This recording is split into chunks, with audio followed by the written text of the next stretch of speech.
I'll tell you one single skill which can get you a good job. Proper communication skills in English. That is the only thing which you need in Kerala to survive. Because there is a whole range of jobs which require good English skills. And with all these MAs and BAs and double MAs in English, we still find it really hard to get good people in English. And these days our government is also pushing Malayalam pretty heavily, and it has gone to a stage where it has started to affect how business is being conducted in Kerala.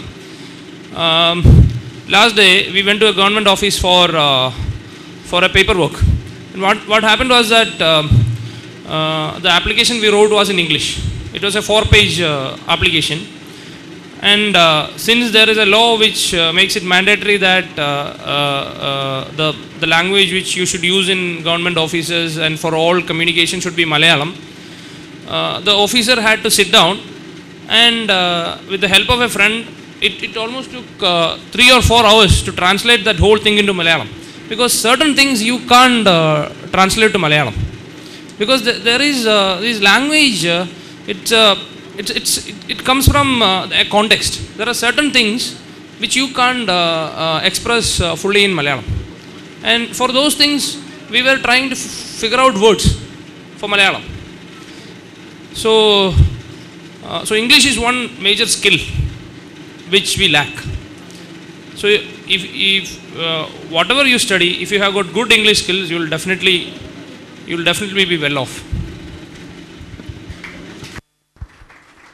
Honorable Chief Guest Dr. Shashi Tharoor, Minister of State for HRD, Honorable MLA of Perinthalmanna and Minister of Urban Affairs, Shri Manjalam Kuriali, and Honorable Education Minister, Shri Abdul Rab.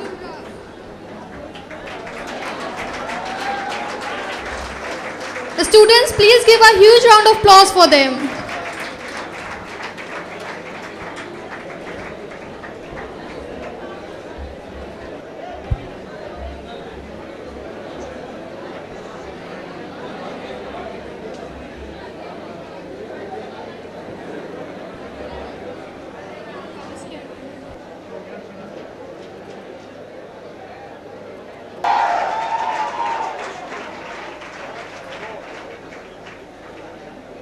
Sir, we invite you to please deliver welcome address.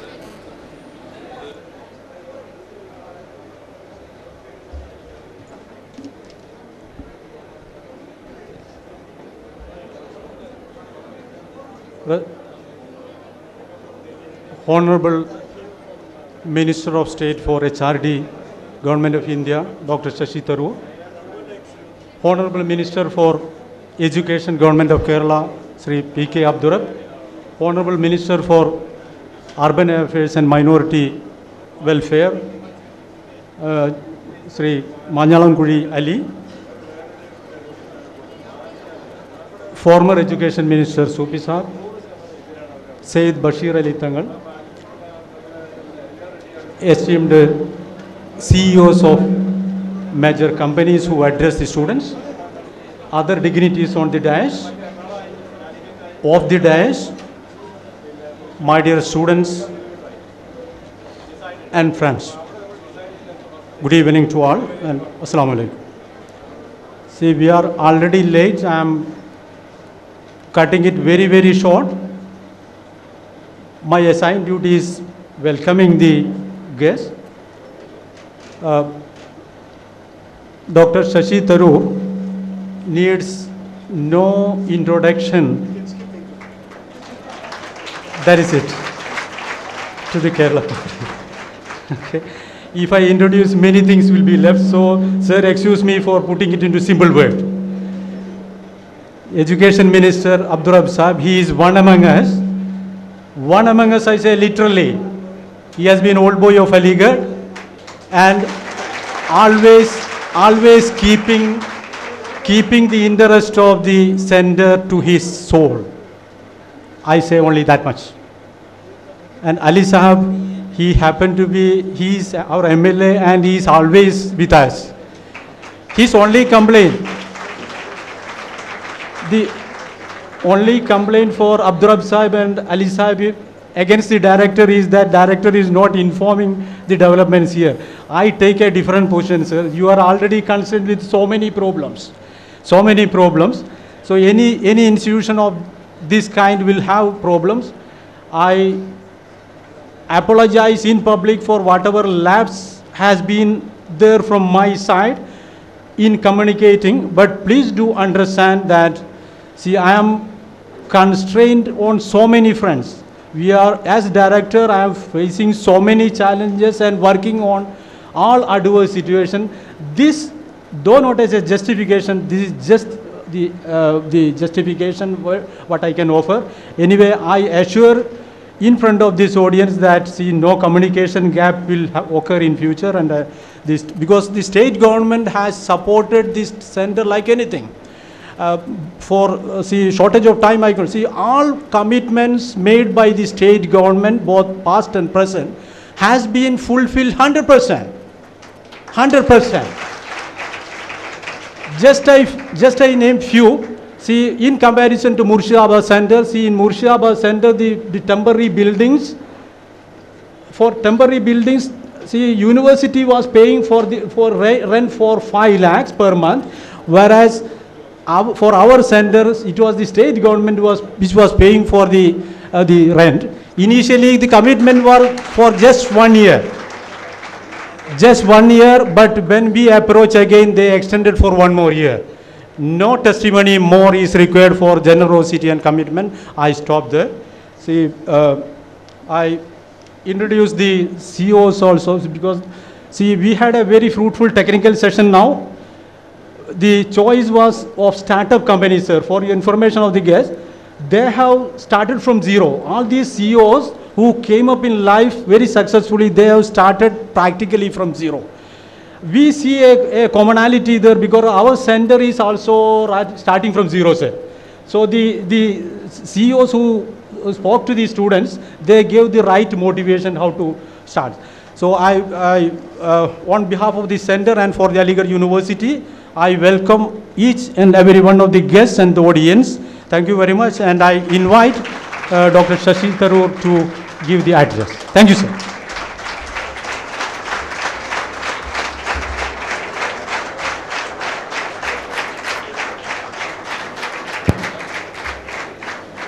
Honorable Education Minister, are you able to hear me at the back? Honorable Education Minister, my good friend, Shri Abdul Rab, just realized he's an Aligarhian like you're all going to be.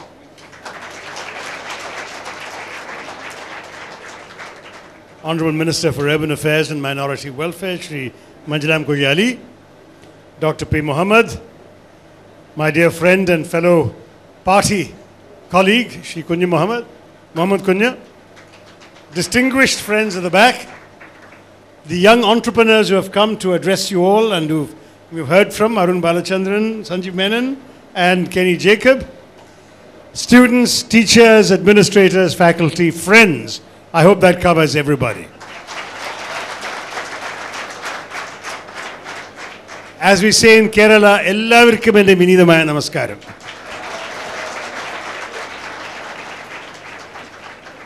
You know, I wasn't expecting to suddenly be asked to address a seminar on entrepreneurship, particularly since politicians are not very good entrepreneurs. Though they have to be very reliant on their own individual initiative, as all entrepreneurs have to be. So perhaps that is the one thing that entitles politicians to speak about entrepreneurship. But otherwise, the truth is, we are not the best qualified. What we have is enthusiasm for good ideas. And I must say, as a member of parliament for Thiruvananthapuram, I was extremely excited when young Arun Balachandran here came up with the concept of I am an entrepreneur. And I launched it with him in the Technopark in Trivandrum. The reason why this is valuable is because, very frankly, we in India generally tend to have a sarkari job mentality. That is, that people tend to be averse to taking risks, They are reluctant to put forward their own initiatives.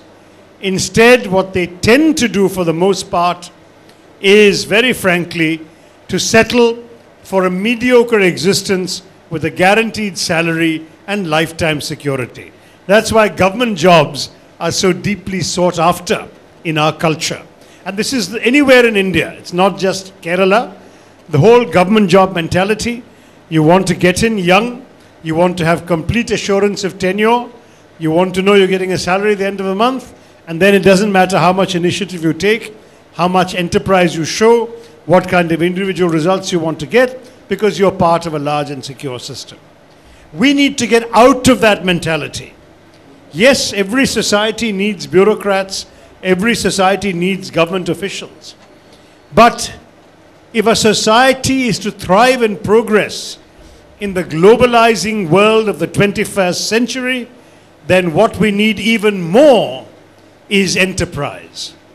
What we need for the future of India to thrive is for young people to say, I will seize the future with my own hands. I will shape my own destiny. I will take my own risks. I will pursue my own ideas. I will seek to succeed on my own terms. That's what an entrepreneur has to do.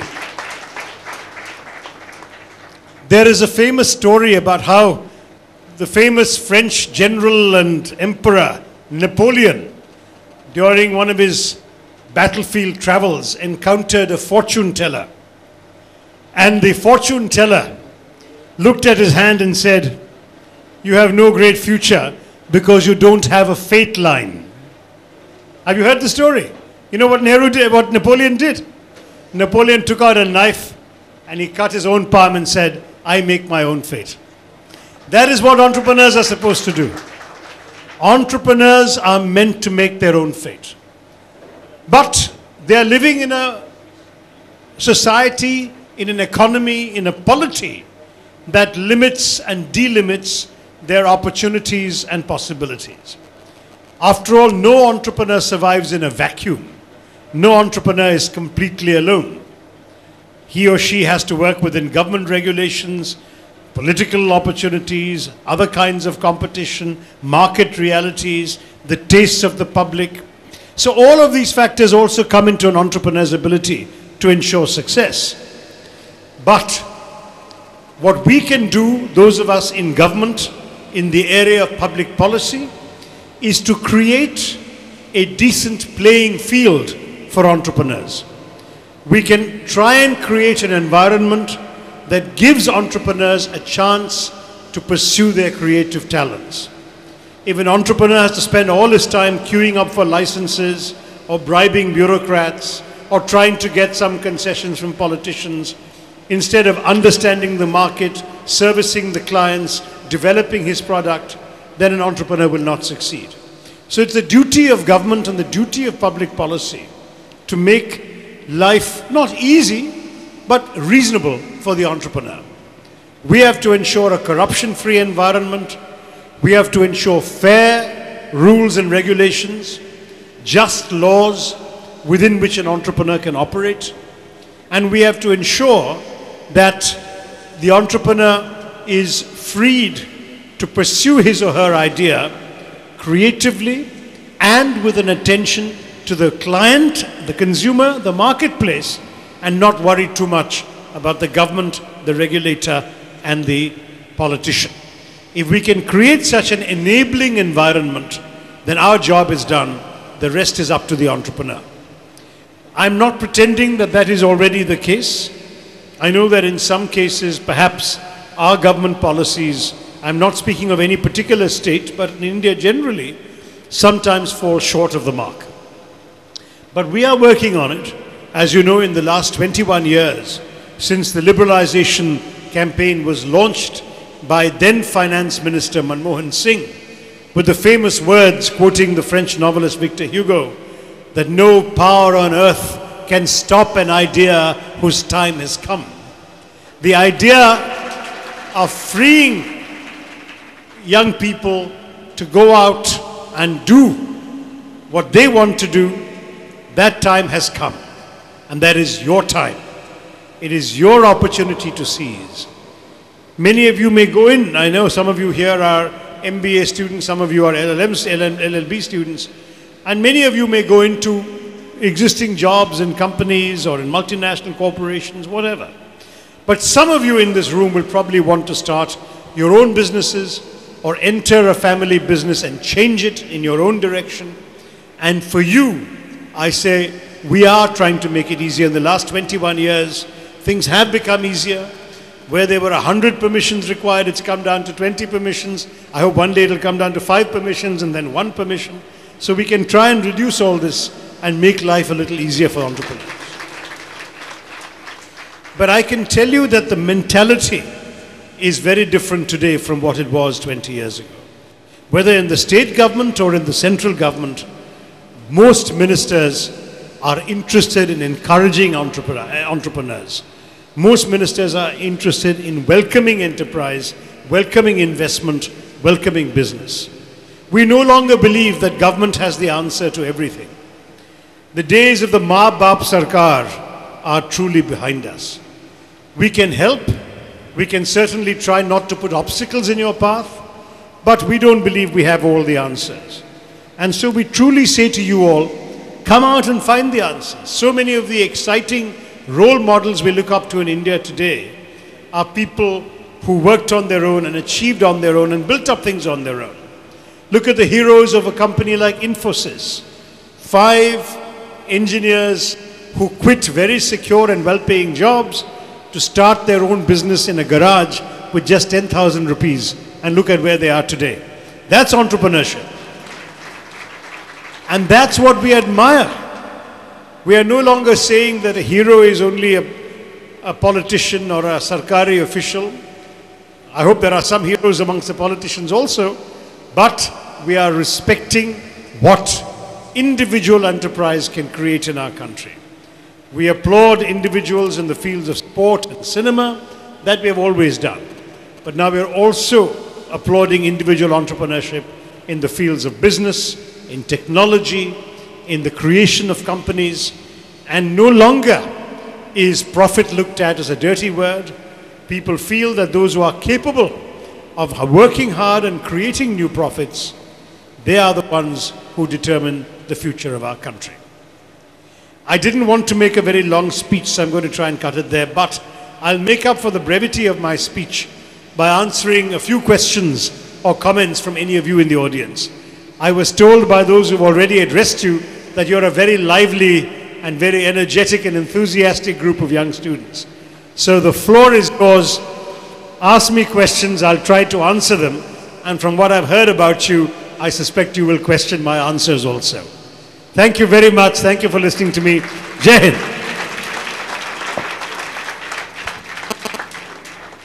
So who's going to ask the first question? I'm putting my glasses on. Yes, right at the back there. Is there another mic? Hello. Good evening, sir. Non-availability of infrastructure facilities. Rural and backward areas are lacking in proper classrooms, guest speakers, boarding and lodging, etc. for successful conduct of entrepreneurship development program. My question is that, what do you think in this regard as a Minister of HRD, Government of India, as our country has an agriculture-based economy? And the second one is, opening up of Indian retail market to FDI guarantees the small entrepreneurs and cottage industries to survive on their own. Thank you, sir. On the first one, the best answer was already given by President Abdul Kalam when he said that our objective in the 21st century must be to provide urban facilities in rural areas. Now, there are basic things we can do for that. Obviously, roads, electricity, clean water connections, those are all essential. But I would add a 4th item to that list that we have not thought enough about, and that is broadband. If we can wire our country in terms of fiber optic cables and create a heavy-duty broadband connection in every village, then we can actually transform the infrastructure of rural India, because a lot of things that are only possible right now in cities will become possible in rural India.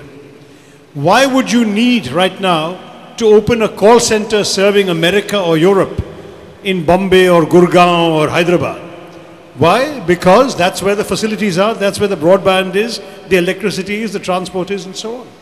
But if you had broadband in Malappuram, how does it matter to the person sitting in America whether the person in India answering his phone and helping him is sitting in Bombay or sitting in Malappuram? It makes no difference to him.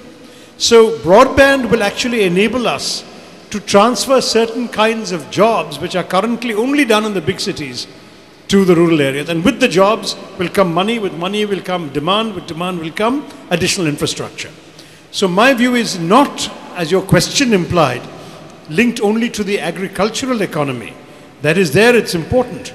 But we can bring more non-agricultural development to the rural areas once we connect our country with basic infrastructure, including through broadband. So I'm a very strong advocate of that myself.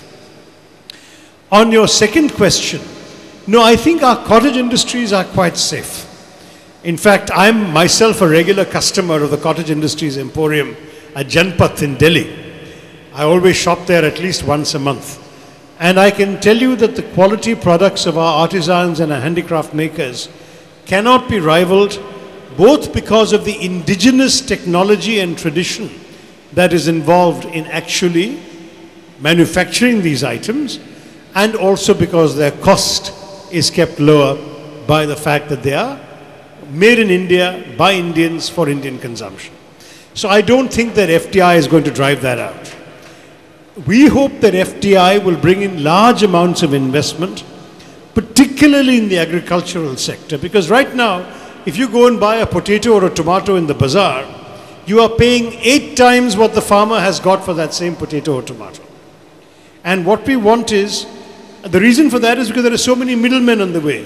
The farmer sells to a fellow who sells to the mandi, the wholesale mandi, from where it goes to another middleman, from which it goes to the retail mandi, from which it goes to the shopkeeper, and then you buy it. So all these people on the way are taking money. We want to create a modern 21st century infrastructure in agricultural goods and fruit and vegetables and grain, where what would happen would be that you would actually have shops or services big enough to buy directly from farmers and sell directly to consumers, which means they can pay the farmers more and they can sell to the consumers for less and still make their profits. That's the objective. It will not affect our cottage industries. Sir, hello. Good evening, sir. Good evening. So I'm a law student. You're here. Yeah, you're audible. Go ahead. Yeah, so I'm a law student, and I don't want to. Hello. I can hear you fine. Yeah, I don't want to.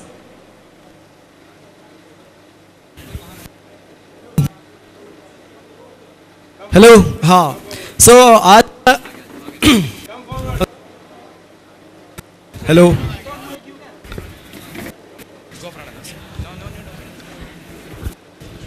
So I don't want to ask you any political or academic.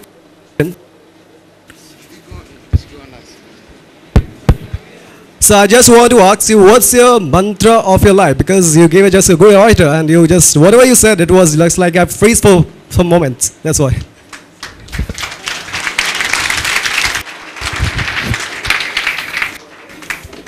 The mantra of my life, I think, has simply been do my best. I've always believed that if anything is worth doing, it's worth doing well. And whatever I've tried to do in my life, whether it's my studies, at the college, at school, at college, at university, whether it's my work at the United Nations, refugees, peacekeeping, management, and eventually my life in politics, I've always believed in devoting my full attention, my full pride, my full commitment to fulfilling the objectives that I have taken on.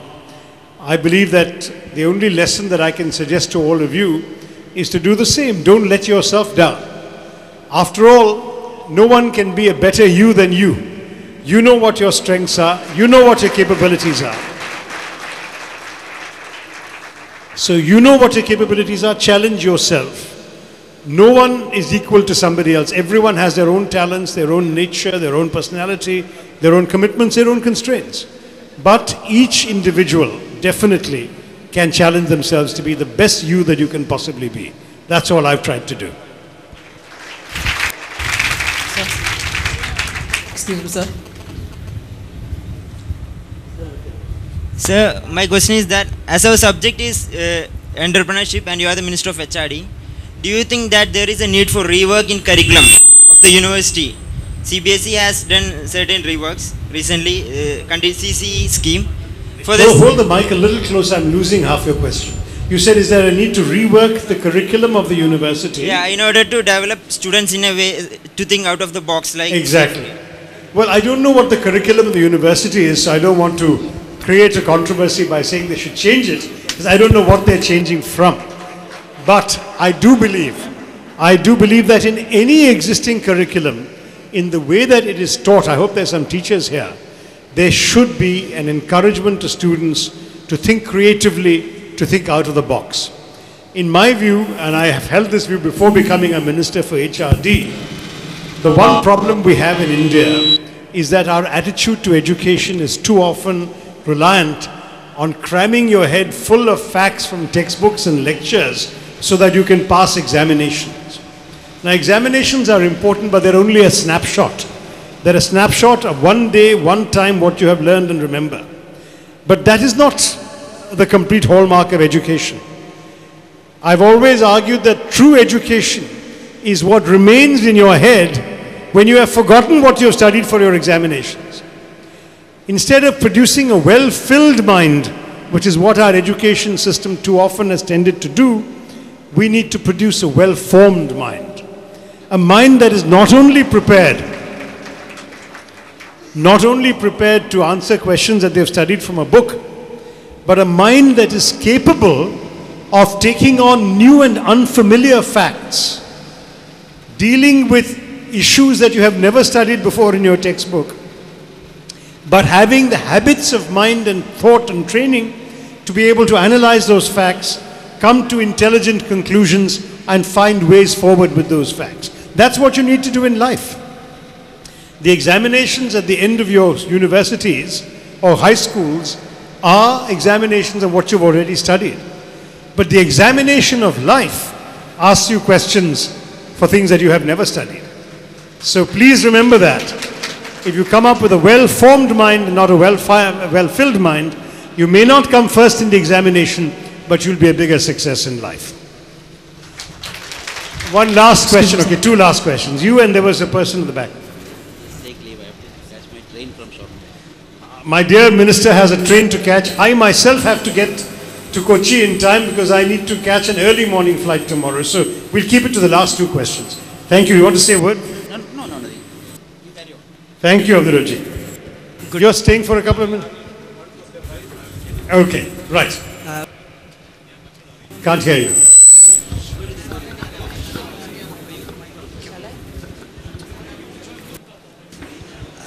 Good evening, sir. As the government of India is going to allow FDI in India, in the same way where the government of India has a proposal to allow foreign universities in India also. Yes, we have a proposal called the Foreign Education Providers Bill, which has been sitting in Parliament for a couple of years now. There has been some resistance to it on the part of some MPs. It has gone, however, through the committee, and we are hoping that we can introduce the bill in Parliament. But as you know, this Parliament only has 1.5 years left. So I don't know whether in the remaining sessions, with a very crowded legislative calendar, whether we can get it through. But I am personally in favor of bringing in more foreign educational institutions to India. I believe that we need to increase the capacity available to Indian students. What we have in our country is not enough. That's why so many students went to Australia and got bashed up, because they couldn't get admission into colleges in India. We have 100,000 Indian students in America. We have 35,000 Indian students in Europe. We have 70,000 Indian students in England. And when they opened foreign campuses in Abu Dhabi and Singapore, the majority of the students there are Indians, not Arabs or Singaporeans. So Indians are going to get a foreign education abroad. Why can't we give them that education in India? That's my answer. So I would like to encourage more of it to happen. Sir, you are like great role model to us. Thank you. Presently, the youth of India are averse to politics. So, what you would like to suggest? Why the youth of India should take active interest in politics? What's the suggestion, sir? Thank you. Well, you know that I've written about this before entering politics myself, where I've said that this educated middle-class Indian attitude of negativism to politics is very unfortunate. I grew up in a middle-class family, professional family. My parents believed that if you were a smart student, studied hard, passed your examinations, then you could get a real job. It's the fellows who couldn't pass the examinations who went into politics. That is the usual middle-class attitude. But if you leave it that way, then you will condemn yourself to be ruled by people whom you do not yourself in the same respect in the same way that you should. After all, every nation gets the leadership it deserves.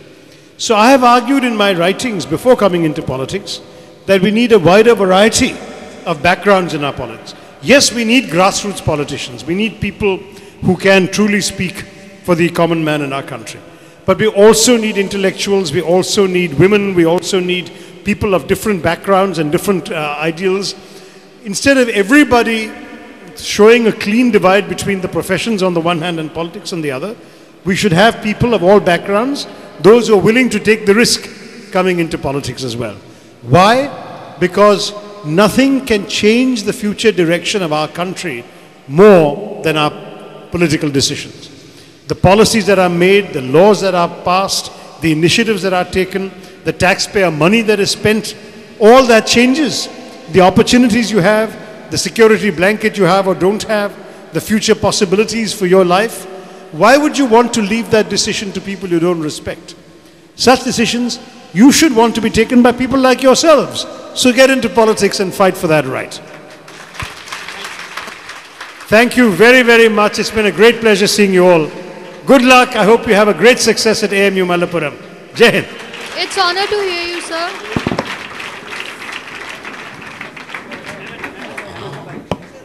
I request our Honorable Minister Dr. Shashi Tharoor to officially release the first ever placement brochure of Aligarh Muslim University Centre Malappuram to our Honorable Minister Shri Manjulam Kuriali.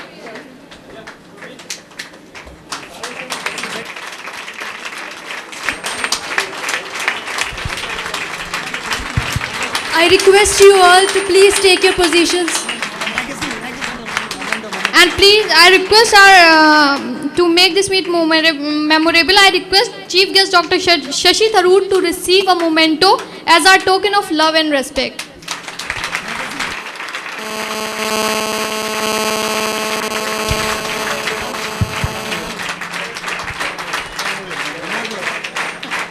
I invite Shri Manjulam Kuriali to receive a memento.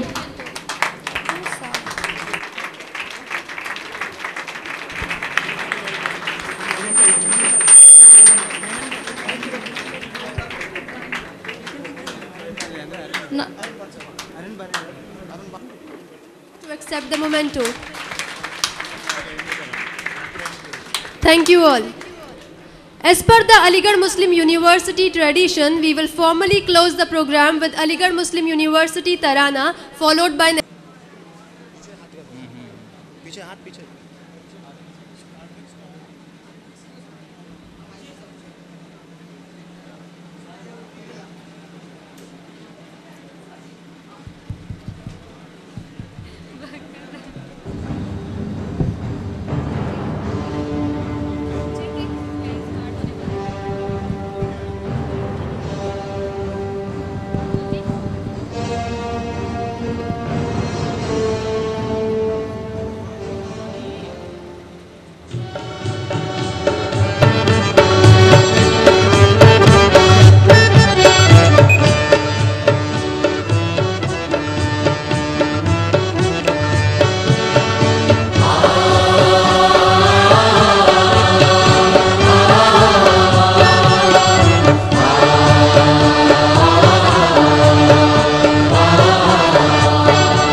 मेरा